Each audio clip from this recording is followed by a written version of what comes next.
Hello, boys. Hope you're all fine and you are in touch with the subject. And this session is meant for class 11th biology students. This is meant for 6th August 2020.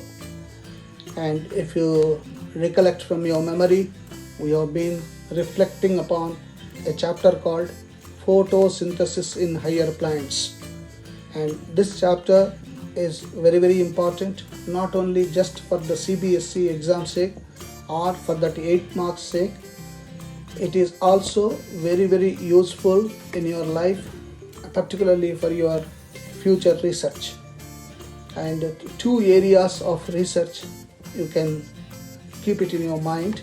One is tapping of energy from the sunlight, and second is how to increase the number of chloroplasts within a cell. What is the reason? If we can increase the number of chloroplasts, why chloroplast? Site of photosynthesis. If we increase the number of chloroplasts in a plant, naturally the LHCs, light harvesting complexes, we said, light harvesting LHCs become more. And when LHCs become more, absorption will be more.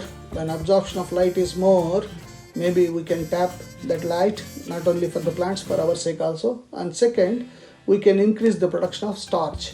So vegetables and fruits having lot of starch can be gained. It is just think of increasing the number of mitochondria in us. Mitochondria are responsible for ATP formation and storage, right? So if a cell has got, let us say on an average 10 to 12 mitochondria, we are having particular energy. If we increase that mitochondria, let us say to 40 within a cell, what would be the amount of energy that we get? And if a single cell gets 40 mitochondria, overall we have got billions of cells, and what a sort of energy we will be having. So this is for your future research sake. Keep that in your mind, and let's come back to this. That is the reason why I said whenever you are studying, you need to study not just for the sake of exams and not to become some great officer in future. You need to think of humanity, society. So we are got socially responsible. We need to exhibit a great character called humanity. Keeping that in view, let's see that photosynthesis takes place in two phases. One is called light reaction, another is called dark reaction. Of course, in your 10th class, you must have studied that light reaction is discovered by a scientist called Hillman. So it's called Hillman reaction or Hillman phase. And another one is dark reaction, that is discovered by, who is that? Blackman reaction, right? Blackman. So it is a process. What is light reaction? What is that Hillman has discovered? It's a process which takes place in the presence of light only. That's why light reaction, not in terms of heavy, okay? Light reaction. So light reactions are photochemical phase. So sunlight is a must. What does it include? It includes first and foremost light absorption. So this is the first one, how sunlight gets absorbed. Second, what happens when sunlight is absorbed?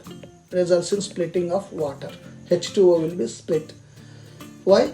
When you write the reaction of photosynthesis, CO2, yesterday we were discussing H2O in the presence of sunlight and in the presence of chlorophyll, you get C6H12O6. Of course, it is glucose, monomer.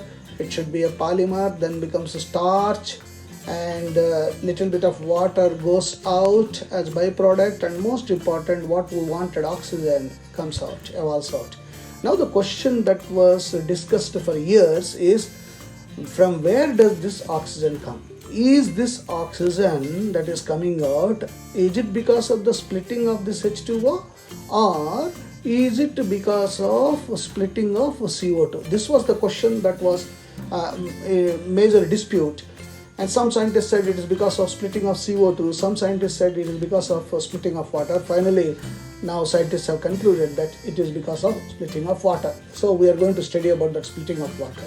And then evolution of oxygen, this part, evolution of oxygen, how it is coming up. And formation of high energy compounds like ATP. It is not only formation of starch that is our aim.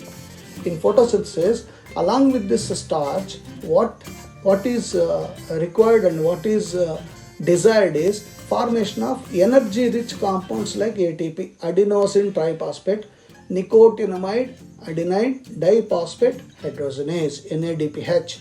And compared to ATP, NADPH is more energetic compound, highly energetic compound. So it involves several complexes. So how many in light reaction? First reaction is light absorption. Second one is second step splitting of water. Third is evolution of oxygen. We will explain that how it is. And fourth is formation of ATP and NADPH. So 4 steps take place in light reaction. So thanks to Hillman, he could explain all these 4. It involves several complexes, and the pigments of the complexes are organized into 2 discrete photochemical LHS, light harvesting complexes. What is that? PS1, photosystem 1 and photosystem 2. And this 2 will combine. In between the photosystem 1 and photosystem 2, there will be something called electron transport chain, ETC, electron transport chain. All the 3 combined together, we can explain how these 4 steps are taking place in photosynthesis. So, light harvesting complexes, how to define? The light harvesting complexes are made up of hundreds of pigment molecules bound to protein within the photosystem 1 and photosystem 2. How is that they are bound? It's like this. So, there is primary acceptor, and these are pigment molecules, chlorophyll molecules, and out of that, one is the reaction center. It can be either PS1 or PS2, so depending upon the wavelength. Okay, and we said yesterday class 680 nanometers and 700 nanometers, and that will have photons, that is unit of light absorption, and then the primary acceptor. So there has to be a primary acceptor, and that will happen in light reaction. Let us study how this happens.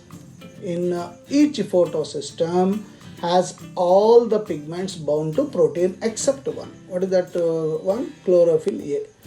So this forms antenna harvesting system, light harvesting system. Pigments absorb different wavelengths of light for efficient photosynthesis, and the reaction center is different in both the photosystems. We said in photosystem 1, I said it is 700 nanometers. You see different wavelengths of light, we said different wavelengths of light. So it is 700 nanometers in PS1, and chlorophyll A has absorption peak of 680 nanometers. Now higher nanometer wavelength is 1, PS1, remember, and lower one is PS2. So first senior 700 nanometers, second junior 680 nanometers. And now process of photosynthesis, how does it happen? As I said just now, it includes 2 phases, photochemical phase, or you can say light phase, or Hillman reaction. I said this is a scientist, thanks to a scientist called Hillman reaction, and Hillman reaction or Hillman phase, you can say. I am writing it as Hillman reaction. And in Hillman reaction, as I said, step 1 is light absorption, step 2 splitting of water, step 3 oxygen release, and step 4 formation of ATP and NADPH. And second one is biosynthetic phase or dark reaction. This is I think discovered by a great scientist called suitably Blackman reaction. You see, Blackman reaction, dark reaction. So it is light independent, that's why this is dark reaction or Blackman. It is but very important, though it happens in dark reaction, it is this reaction or phase that gives food. Formation of food takes place there. That's why it's all the while important. It's more important than the light reaction. So thanks to Blackman. And then we have got in between to help the electrons to flow, electron transport system. We say ETS or ETC, electron transport carrier. In photosystem center, chlorophyll A absorbs 680 nanometers wavelength of red light, causing electrons to become excited. Electrons get excited and release 2 electrons from the atomic nucleus. These electrons are accepted by primary electron. You must remember this. Primary electron acceptor in photosynthesis is ferredoxin. We said now ferredoxin. The electron from the ferredoxin pass to electron transport system ETS, consisting of various cytochromes like cytochrome A, cytochrome B, cytochrome C, like that. Okay, and all these are there in your textbook diagram. That is jet-shaped curve. Okay, jet-shaped, jet scheme we call it. So the electron moved in downhill in terms of redox potential by oxidation reduction reaction. It is basically all these reactions are redox reactions. And finally, the electron reached photosystem 1. So how do you remember this? So first it is PS2, photosystem 2. And this has got a nanometer, how much? 680 nanometers, right? 680 nm. And this from PS2, it goes to electron acceptor. And from this electron acceptor, it goes to various cytochromes. Okay, and the cytochromes, finally through cytochromes it will reach to PS1, and at the end of PS1 we get what we desire, that is ATP as well as NADPH. This is the process. So at the end of PS1 you get energy rich compounds such as NADPH, and the process ATP also will be formed. This is how our interest is this formation of energy rich compounds. Now let's see how it happens. Look at this. More explanation is LHC, Light Harvesting Center. How much is this? You always remember it as P680. P680. So it is photosystem 2, and in this light gets absorbed, of course thanks to Lord Surya, sun, and the light makes this activated and electron acceptor, and this electron acceptor now enters into electron transport system. From in this electron transport system you have got all the cytochromes, cytochrome A, cytochrome B, cytochrome C, all that, and finally reaches to LHC, another light harvesting center, and this is PS1, and PS1 is P700. You must remember P700. This is the photosystem 1 complex, and from this photosystem 1 the electrons move and reach the electron acceptor center, and from there the electrons will flow, free electrons will flow and help in formation of NADPH. And of course here you can see ADP plus IP, ATP. So our interest is these two molecules. Now I have been talking about electrons. How, from where these electrons are coming? Here is the question. These are the electrons. So H2O gets split and it forms 2 electrons, 2H plus oxygen. This way of formation of oxygen is called nascent oxygen, is it? And how this happens here, I think I better explain to you neatly. The electrons are not used up as they pass through the electron transport chain, but are passed on to the pigments of photosystem PS1, that is P700. Now electrons in the reaction center of PS1 are also excited when they receive red light of wavelength 700 nanometers and are transferred to another acceptor molecule that has got greater redox potential. Electron hole is created in PS1. Okay, that is PS1 is P700. Remember, PS1 is P700 and filled by electron from PS2. Okay, PS2 is P680 nanometers, and electron from PS1 pass downhill and reduce NADP into NADPH and H+. So for all this to take place, what is important is the splitting of water. During the process of transfer of electrons takes place starting from PS2 uphill to the acceptor, down to the electron transport chain to PS1. So excitation of electrons, transfer of another acceptor, and finally downhill to NADP plus, causing it to be reduced to NADPH, is called Z scheme due to its characteristic shape.